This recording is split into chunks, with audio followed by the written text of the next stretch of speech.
And we're live. Here's what I'm currently pissed off about. Normally when you guys get to the guns and the sports, I'm fucking done. Right? Here's the fucking thing. You guys started talking about guns, and I don't know if you know this, I finally started getting into guns. Okay. So I started shooting recently. I went to you go check out my channel if you want to. Do you have a gun yet? We own a gun. It's my roommate's gun. I haven't purchased it. It was a hand me down from his dad. I think it's a Ruger. Or Luger or whatever the fuck it is. Okay. Is it a revolver? I don't know what it is, right? But I went and shot a 22 and a 9mm handgun, a couple of different ones. Right. And it's like the video's up on my channel. YouTube suppressed the shit out of course. But I fucking loved it. Holy fuck, did I love it? It was so much fun. It wasn't very safe. So if you watch the video, I got a lot of negative feedback. But now I'm like, fuck, I'm no longer scared of guns. Now I'm fucking into this shit. Now they're talking about guns. I'm like, oh yeah, tell me more about these guns. They're like, no, let's talk about some fucking coach or some fucking team that does some bullshit in some sport. I don't know what the fuck you're talking about. Well, let's rewind a little bit. Let's go back to the gun. I feel you. Crazy gun shit. You need a gun. First of all, you need a gun. So let's talk about what your first gun should be, and what would you say your price range is? I was very comfortable shooting the 22. It was like shooting a fucking pea shooter. Perfect. So if I buy a gun for home security and I get a 22, that's got enough stopping power to where some shithead shows up, I can put him down, right? No. It depends on the scenario. It seems like your hypothetical assailant is going to be crazed. I think we can all agree on that. So when you added crazed with perhaps like drug-induced psychosis, 22 is probably not the best thing for home defense. You might want the 9mm, right? Okay. But because I was a little more uncomfortable shooting that for fun. And that makes sense. But for plinking and for fun, you want a Ruger 22 caliber semi-automatic pistol. Okay. Now they make these things. It's like a Honda Civic. A lot of guns are like Honda Civics in this way, in that you can get a plain Jane one for, I don't know, $350 to $450 or something like that. That'll be very, very nice, and it'll be like a hammer. It does every job well, and it's fun to plink with, and it's cheap to shoot. The Ruger Mark IV is probably what they're up to now. It's a semi-automatic thing. I like them in stainless steel because they look nice, but you can also buy them customized so that they're all tricked out and they're various colors, and the barrels are fluted, which means there's like parts of the barrel cut out so that it's lighter, and they've got special magazines, they've got special triggers, special cocking mechanisms in the back, special grips, all of that stuff. Right. But that is the pistol and the gun in general that I would recommend to just about anyone as their first purchase if they're not going to use it for anything other than targets and plinking and fun. Now, if you ever wanted to go into hunting, I really like the pump shotguns. Like the Remington 870 pump shotgun is $300 or something like that. It will literally last a lifetime. I mean, 30 years of heavy use, no problem. That you can disassemble and reassemble it incredibly simply, and it just works. It just works, as Todd Howard would say. But it's a 12 gauge shotgun, right? So it's got a wallop to it. But the bonus is, you can hunt birds with it. You can hunt deer with it. It's excellent for home defense. You can shoot beer cans with it and watermelons with it when you're being silly. It really covers every one of the bases for a firearm. But like I said, if I were recommending one for just fun, and it sounded like you enjoyed the 22 is also so cheap to shoot. And you can order these bullets from a company called, I think it's Piney Creek or Piney Mountain, that you can order tracers. And then it's literally like a Star Wars blaster. You turn your 22 pistol into a Star Wars blaster, and you see every bullet as soon as it comes out of the barrel in green or red. That sounds fun as shit. Yeah. Yeah, they're very fucking cool. Can you shoot those at gun ranges? No. You'd need to go out onto like some like public land or something like that, or some sort of like friendly shooting range. It's like a buddy's field or something like that. So perhaps that's not a good recommendation for everyone. But if you have access to your own place to shoot, gun ranges in general frown on things like armor-piercing ammo, incendiary ammo, steel core ammo, tracing ammo, anything that's going to mess with their liability and their expensive backstops, targets, and stuff like that. So you, if I'm summing this up, you put them in two guns, right? A 22 Ruger of some sort and a Remington 870. That's exactly what I would do. It really depends on how you feel about shooting a 12 gauge shotgun. Now, I was shooting a 12 gauge shotgun when I was 7 years old. I just put the stock in my armpit and kind of lean down and use it that way, and I could handle the recoil then. But for some people, it's big and loud and scary, and it hurts. Yeah, see, the what gave me my anxiety for guns, I mean, obviously the fact that I always had suicidal tendencies and suicidal thoughts, so I didn't want to have a gun around. I'm pretty far past believing I'd ever act on it, so I don't feel uncomfortable anymore. But originally, when Boy Scouts, they gave me a little 22 to shoot, a little 22 rifle. I'm like, oh, this is great, this is fun. And then it gave me like a 9mm or like a slightly larger one to shoot. And I'm like, oh, this is great, a little bit of kickback, but nothing bad. And then they thought it would be funny to give me a shotgun, but not warn me that I need to shoot it different than I would a rifle, and that I was going to get a shitload of kickback from it. And so it floored me, and I dropped the fucking thing, and it scared the shit out of me. And then they panicked because I dropped it. So the rest of my life, I'm like, I'm done with guns. I'll never hold a gun again. Fuck guns. And then I was hanging out with that girl for a while, and she's like, let's go to a shooting range. Let's make a content. Let's face one of your biggest fears. And I'm like, oh my God, I'm no longer scared. But I don't think I'll ever be comfortable with a shotgun again. You'd be surprised. It really depends on the ammunition that you're putting into the shotgun, because it runs the gambit. There are very light loads, very light ammunition you can put in there. I don't think I'm all that unique, but I can hold a full-size shotgun with one hand and shoot it just fine. And the recoil is like this. What do you look for? How do you know which box is a light load? Asking for listeners. It is pretty complex. It's stuff that I have memorized, but there's a few variables that make up a 12 gauge shotgun round. If we're just talking about 12 gauge, there's the length of the cartridge. There's 2 3/4, there's 3 inch, and there's 3 1/2 inch. Most of the time it's 2 3/4 inch. That's the standard. 3 inch used to be Magnum, but now 3 1/2 inch is sort of considered super Magnum. It's usually used for like geese and really heavy and deer and even turkey and stuff like that. 2 3/4 in length. Then there's the amount of shot, a projectile that's actually inside of the shell, and that ranges from 7/8 of an ounce all the way up, if you're talking about the Magnum loads, to like 2 ounces or something like that. Generally speaking, an ounce is just fine for a target load, for a fucking around bullshit kind of shotgun load, or an ounce and 1/8 or an ounce and 1/4. And as you step up, you notice that extra. You totally notice 1/8 of an ounce difference in the projectile that's coming out of the shotgun. And then there's the velocity. Velocity is very important as well.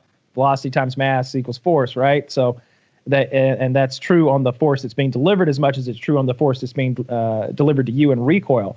So the velocity is important. Now, there's some shotgun shells that are made for like target shooting, I guess, and they go like 1,000 feet per second, which is very slow in my opinion. But there's some of them that are up to 1,300 feet per second, and that's very fast. It's a big difference to step up from the two. It's a noticeable difference in both felt recoil and in performance. So if you were picking a light load, like what would that combo be between the three aspects you just talked about? It'd be like an ounce going 1,150, 1,200 feet per second in a 2 3/4 ounce shell. It'd be the cheap ones, basically. Is birdshot typically just a light load, or it could be it could be anything, right? Okay, because it depends on the particular bird you're shooting. If you're shooting doves, I've definitely seen Dale Earnhardt had these. Junior had these special shells. They had an 8 on them, which is his race car numbers, and it was 7/8 of an ounce, going really fast. That was kind of the selling point. Dale Earnhardt, I get it. The race car drivers it's 7/8 of an ounce, small package, but it's going fast, and it was like 1,350 feet per second. We're like, this is good for skeet. This is cool, but so like bird shells, it depends on the bird, right? So like doves are kind of heavier, and then crows, and then ducks and stuff like that. Like some of the duck loads are scary powerful, and the turkey loads are good enough to be self-defense loads, in my opinion. Sometimes, like they're outrageous. When you started, I thought you were going to point Boogie towards a full-sized 9mm.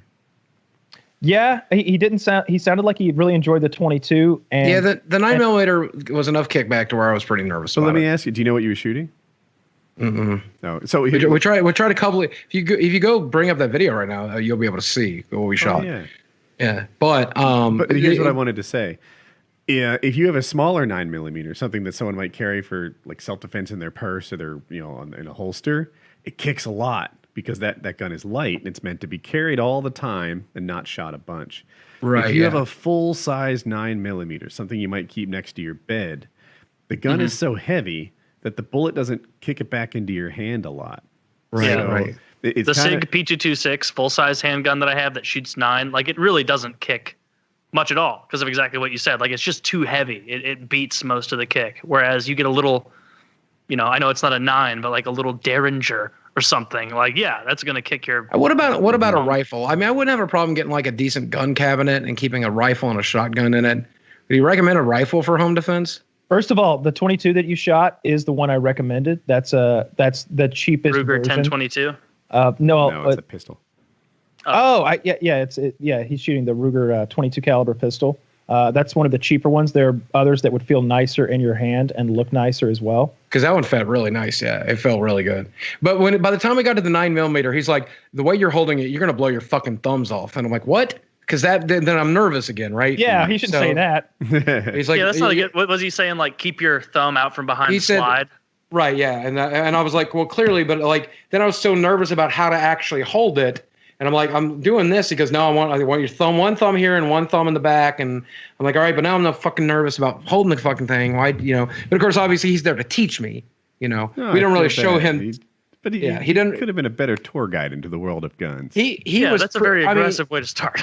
He was pretty civil. I mean, I walked in there with no gun knowledge, and he handed me a couple guns. So he was pretty cool about it, honestly. I had the same experience, but the guy was great, Kyle. It's hard for me to tell what kind of 9mm pistol it is from the angle or anything. But yeah, you can tell you're worried about it, and what you're leaning all the way back and sort of and standing in a position where it's sort of controlling you. And if you really lean into it and get more aggressive about it, like the recoil is lesser and you're able to control it more, like you could probably feel that recoil going through your whole body and sort of pushing you back on your heels a little bit. If you're more leaning forward and more weight on your front foot and all that stuff, it's unnoticeable almost. And what he was saying, like it's not gonna blow your thumb off, but like right here on the top of the back of your thumb, it'll scrape it, it'll cut it, it'll draw a little blood. But like a cat. I've seen it happen to dudes, and usually they're embarrassed because they're gun guys, and it's like, this ain't supposed to happen to me. I got bit by my Glock, and they'll just fucking rub some dirt on it. It's not a serious injury or anything. But yeah, the 9mm can be scary if you're just getting into it. And if it's something that bothers you, then you shouldn't own it. You should maybe practice with it a little bit more, like maybe step up to it eventually. But initially, that Ruger 22 pistol is the mainstay. It's the first thing I started shooting as a pistol as a 5-year-old. It's the way to go. As far as a rifle, the possibilities are endless, right? There are bolt action rifles and semi-automatic rifles. There are pump rifles and lever action rifles. But what I would probably recommend is the one that everybody says is the monster of them all, the man killer, the AR-15, right? Because you can get a cheap AR-15 for $400 or $500 or something like that, and again, it's like a Honda Civic. You could get that. It definitely looks the part for sure. I mean, that would scare the fuck out of somebody coming in your house. Oh, for sure. The problem with that is, for home defense, is those bullets go through stuff. But they could potentially go. You might not hit the guy. Let's be honest. And it'll go through your wall. Could kill your roommate.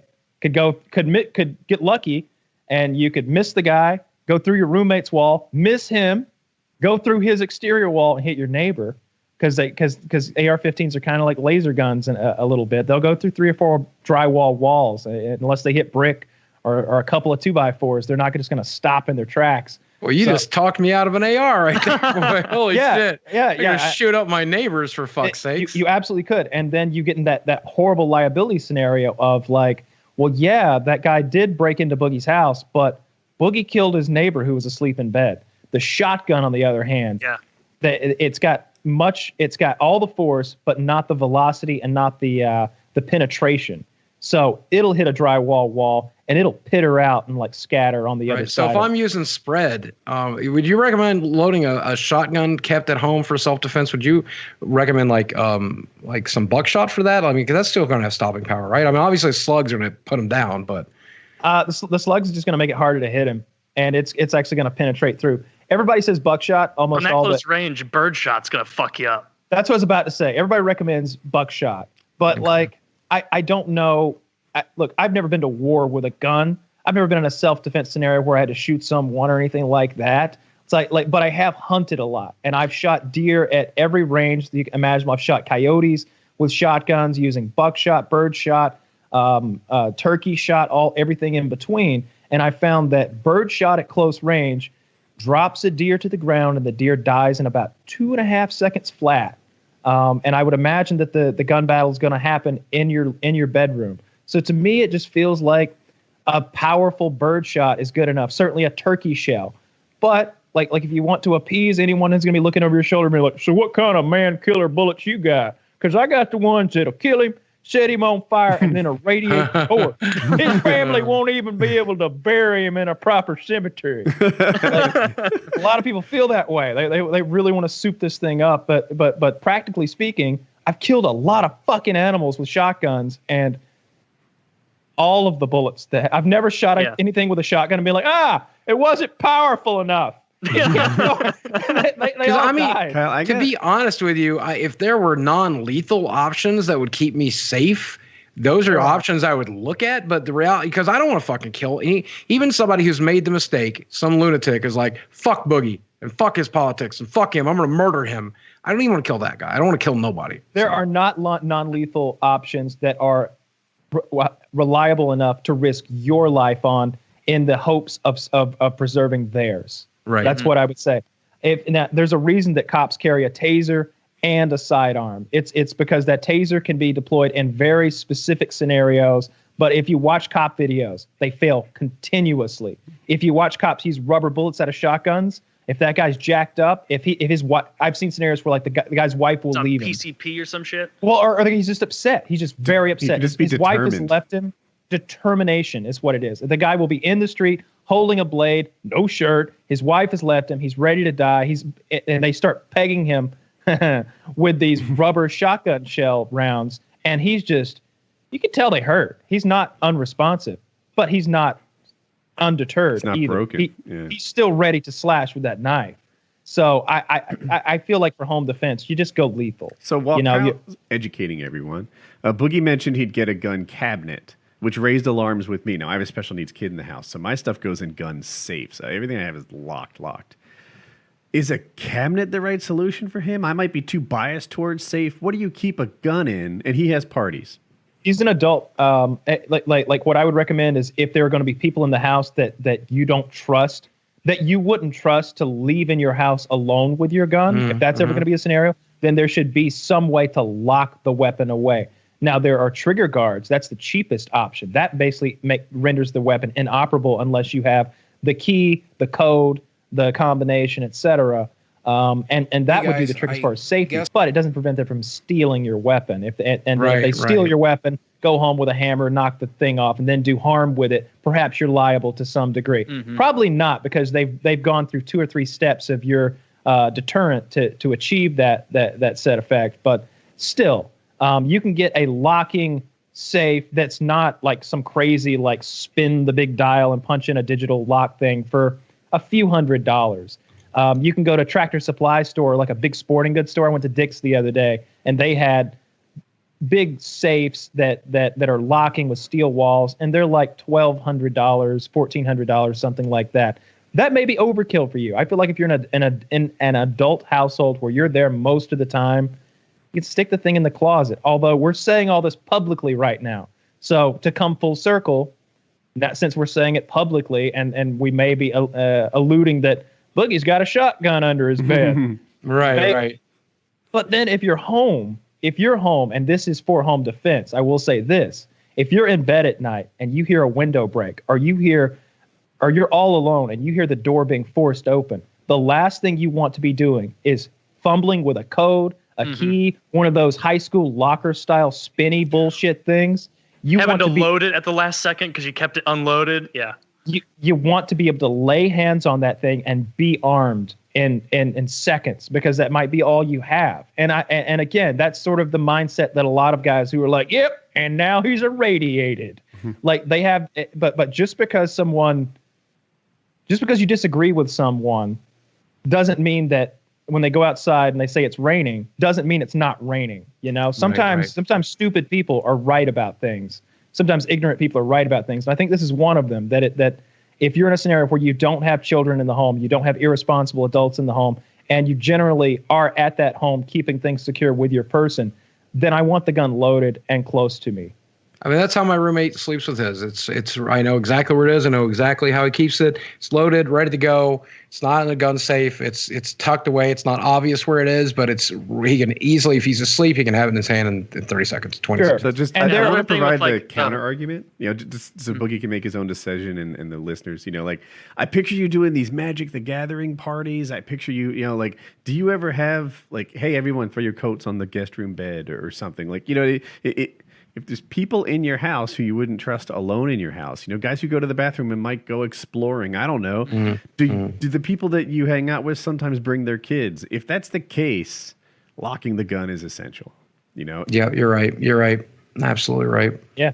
Or as far as like the home defense itself, like I think Bill Burr even had like a bit about this a few specials ago, where like a lot of people who aren't familiar with guns want to go with the handgun because it's the littlest, it seems the least intimidating. It feels more manageable. If you're in a high stress situation, it's much, much easier as a gun amateur to wield a shotgun than it is a handgun. Like that is the most disservice firearm related thing that Hollywood has done is people think shooting handguns is easy. It is not. Go to your range if you haven't shot a handgun, send that thing out only like 7 yards and see how you do on that static paper target. I guarantee you're not going to be nearly as good as your COD avatar. Like it's not that easy. Whereas with a shotgun, you're keeping the barrel away from you. You've got both hands to stabilize it. Like it's just a smarter decision for defending your home. I'm sure Kyle has lots of opinions, but I think like there's a reason the shotgun does so well. And the reason the shotgun is the chosen weapon. Shotgun for home defense in almost any scenario, even if you're a fucking expert with a pistol, like at 7 yards, I could put every single bullet in a quarter. But that doesn't mean that if someone's running down a hallway at me with a butcher's knife, already covered in someone's blood. Yeah. I'm not even his first stop of the evening. It doesn't mean that I'm going to have those same skills. You'd like to think so, but maybe not. Whereas you just kind of point the shotgun at a bad guy, and that's kind of enough, because at 10 yards, it's shooting a pattern of death that's as big as a basketball, essentially. Imagine you're shooting basketballs at someone rather than shooting not even a dime, because bullets are smaller than dimes. Bullets are...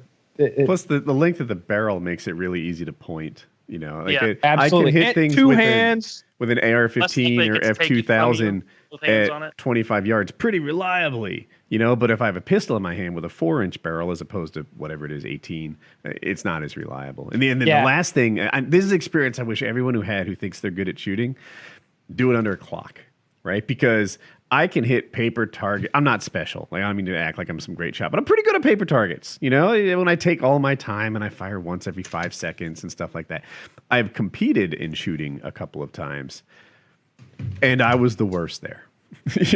When you put a clock on you and add some stress and a timeline and all of a sudden, like, I'm not as good as I was before. Yeah. And take that, make it combat, and I assume it's times 10.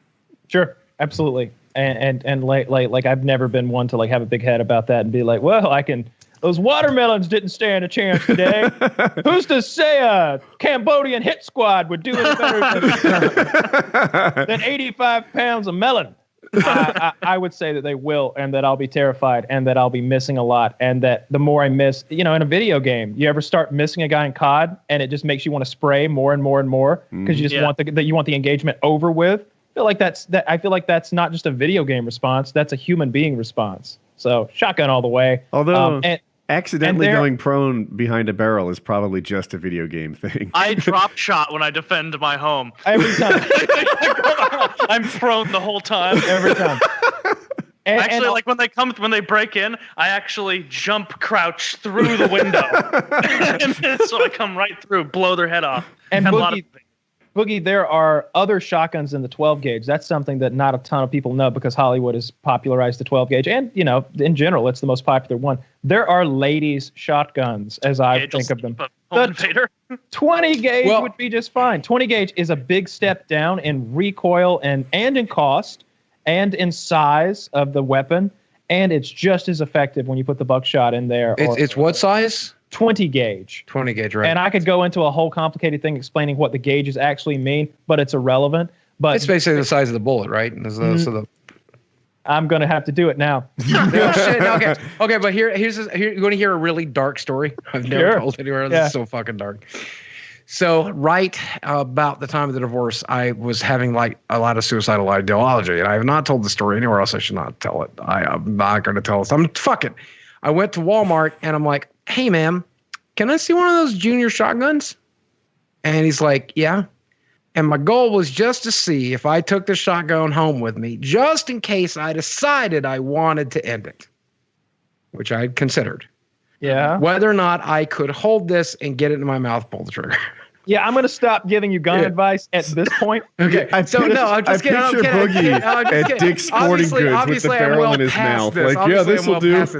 Right. And so I'm like, I look at the gun and I'm like, okay, this is not a good decision I'm making right now. I need to give this man back this gun. But that is the day I became aware that there were multiple shotguns, because my roommate who was with me, who was obviously trying to just help me survive the divorce and survive everything, he looks over and he's like, that was like a 20 gauge. And I'm like, yeah. And he goes, look, if you buy one, you really want the 12 gauge. And I don't know if he meant to like, you don't want to just be injured. Right, you're not going to injure yourself with a 20 gauge. Oh, I did it. I gave him the advice. Damn it. No, trust me. Not only will the 20 gauge blow the top of your head off, but you'll find the smaller trigger much more manageable. I think my roommate was literally just more like, man, you're not going to kill yourself with a 20 gauge. You need the 12 gauge, man. Get the 12 gauge. There's still a junior shotgun with the 12 gauge. Okay. Like, that's what I think he was saying. Nah, man, the 20 gauge would work fine for home defense and all that. And really everything. And I think I can do this quickly, but the gauges are complicated and overcomplicated. It's an old school gauging system of measuring these things. Essentially what they do is they say a ball of pure lead, the diameter of the barrel, how many of those would it take to equal a pound? And in the case of a 12 gauge, 12 lead balls, the diameter of the barrel equals a pound. So the higher the number goes, the smaller the barrel is. So a 28 gauge is rather small. It's less than half the size of a 12 gauge. And you might say, oh yeah, he's got the 28 gauge, much more powerful than the 12, but that's not the case at all. It's a very, very light shotgun. But there's a 410 shotgun. There's a 28 gauge. There's a 20 gauge. Is that called a 410 gauge? Like it's just called a 410 because in the case of the 410, it has nothing to do with gauge anymore. Now it's the diameter of the barrel. It's a 41 caliber barrel.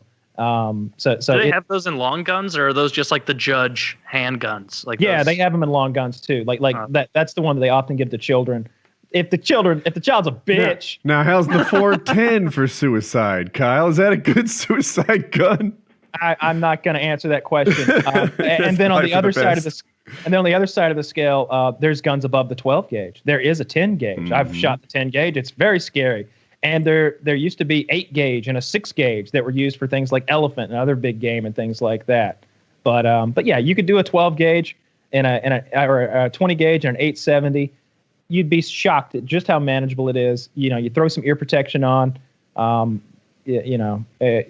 Prepare yourself, and I promise you, it's nothing you can't handle. Last gun talk question: which caliber or which round is more deadly, the 50 cal or the Remington 700? I think that's what it might be called, the 700 Nitro 700. You're not familiar with the Nitro 700? Maybe? No, I am. Well, I would. That's probably the elephant gun. Yeah. Yeah, right. Yeah. I don't know. It would be like which is more deadly, getting hit with a cement truck or a bus, Fair enough. All right. The Nitro. I was trying to measure my penis here, Kyle. Yeah, the 700 Nitro is probably delivering more like foot-pounds of. Oh, we lost Kyle right there. Like what's being done with a measurement like that, I would imagine. But the 50 BMG is like 700 grains, going over 3,000 feet per second. They use it to take out Jeeps and radar dishes and stuff like that. So pick your poison. Cement truck or I bust. just found this video of a 4-gauge shotgun that's only 20 seconds long that the guy shoots. Yeah, let's watch it. But I can't imagine what the purpose for this weapon could be. All right, I think the purpose is to knock you on your ass. Let's see if this guy's a bitch or not. Hold on, I need to resize it. All right, are we ready? Yep. Ready, set, play. He shouldered it. He's got his stance done. Well, Good God. he handled it very well. He handled it very well. That's very well. Yeah. Did you see how he was leaning God. forward a ton? Yeah, he handled it well. That's not what I thought you were going to say. Now he's a smaller guy. That guy's probably like 5'9", and he's an older fella. He handled that pretty well for his size, especially. Way better than those Middle Eastern guys that were shooting the Nitro 700 video. I know you're referencing, Woody, where like the gun, they'll shoot it, and before like their body even registers the strength of it, the whole gun has flipped. like it just entirely oscillated twice in the time it takes the body to register the strength of that weapon.